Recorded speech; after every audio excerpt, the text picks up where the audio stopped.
show you something about inversions, which is another way of playing a chord. So everybody knows C chord, C, E, G. We call it root position because the C determines the chord and it's at the bottom or the lowest pitch. So that's the 1, the 3, the 5. But you can also take that C, put it up here, play E, G, C. You're playing the same notes in a different order.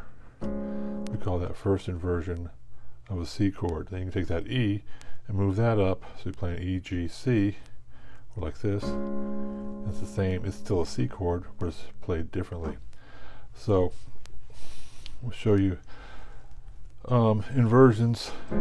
C, that's an F, C, which is the 4 chord in that key. D, G, D, G, D, and G is the 4 chord in the key of D. E, A, E, F, B flat, F, G, C, G, A, D, A, B, E, B, and it takes you back to C where we started. You can also do the same thing in the flat chords or sharp chords as well.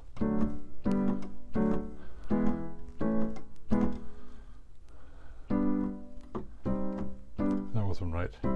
The main thing is you know when it sounds wrong.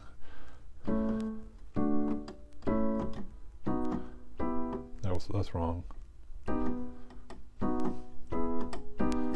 That's wrong too. Okay, and then it takes you back to C sharp where we started from again. Okay, so the reason to know, and you don't have to know all those different keys. You're only playing certain ones, primarily G, A, C, D, perhaps, something like that.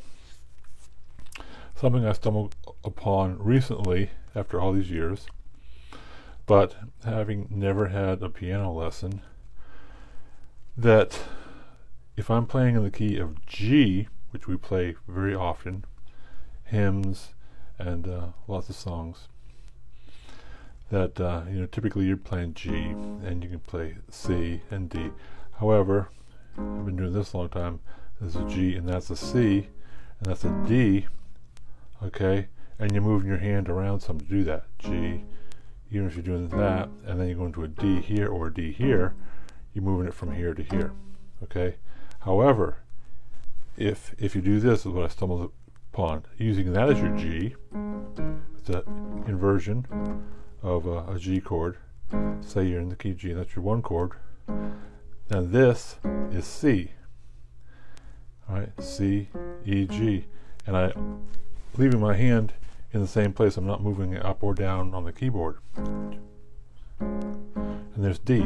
That's your other one. So if you're only playing 3 chords, G, C, and D, you can pretty much leave your hand right there in the same spot and play all of those. And even if you run into an E minor, that's right there also. Okay, so G, C, D, E minor. Okay. So one song that I'm going to use as an example is, and this keyboard has been transposed up a half step. So if you're playing along with me and it doesn't sound the same, that's why. Okay. The reason I've done that is because I wanted to play this song, The Goodness of God.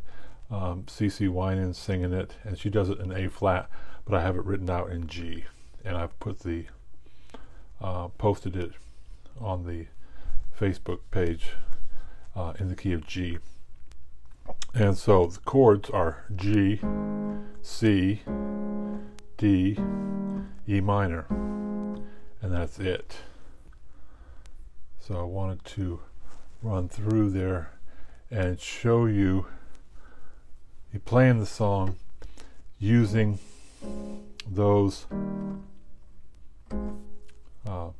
chords, and really just the G is inverted and the C is inverted, but the E minor is root position and the D is root position. And if I mess up, it's because I'm trying to practice the C in this inversion, which I don't do as frequently as I do some others.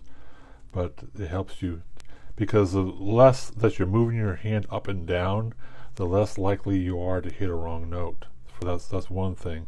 Plus, you can move back and forth between chords very quickly if you can just like anchor your thumb, on a D, whatever.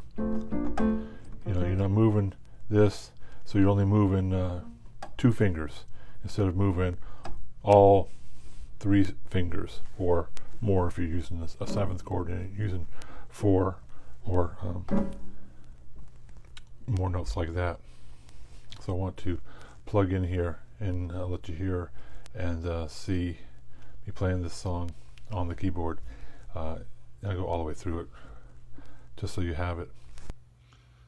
I love you.